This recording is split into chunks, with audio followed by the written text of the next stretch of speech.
Chicken pulao बनवण्यासाठी इथे मी अर्धा किलो चिकन घेतलेले आहे। इथे मी अर्धा किलो चिकनला 1 वाटी दही, अर्धा चमचा हळद, 1 चमचा लाल तिखट, थोडेसे मीठ, पुदिना, आलं लसूणची पेस्ट आणि कोथिंबीर छान असं चिकनला लावून 1 ते 1.5 तासासाठी मॅरिनेट करून घेतलेले आहे। इथे मी चिकन पुलाव बनवण्यासाठी अर्धा किलो तुकडा बासमती घेतलेला आहे।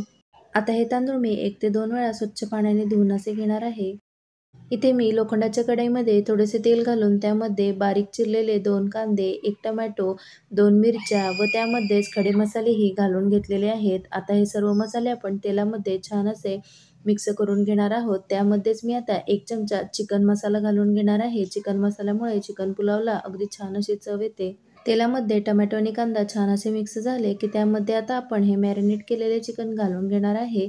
त्यामध्येच मी आता थोडीशी कोथिंबीर घालून सर्व चिकन छान असे मिक्स करून घेणार आहे। यामध्ये आता आपण 2 ते 3 मिनिटं चिकन छान असे शिजवून घेणार आहोत।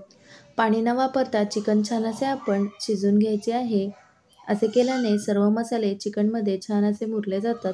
मसाला लावलेले चिकन मी आता कुकरच्या भांड्यामध्ये घालून घेणार आहे। 5 ते 7 मिनिटांमध्ये चिकन छान असे शिजत आले की त्यामध्ये मी मूठभर तळलेला कांदा छान असा चिकनवरती घालून घेणार आहे व त्यामध्येच मी आता 1 ते 1.5 ग्लास पाणी घालून घेणार आहे व पाण्याला छान अशी उकळी आली की त्यामध्ये मी त्यानंतरच आपण हा धुतलेला तांदूळ घालून घ्यायचा आहे।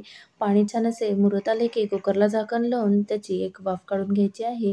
5 ते 7 मिनिटांमध्येच तयार आहे आपला चिकन पुलाव। कमी साहित्यांमध्ये आणि झटपट होणारा चिकन पुलाव बिर्याणी इतकाच टेस्टी तयार आहे।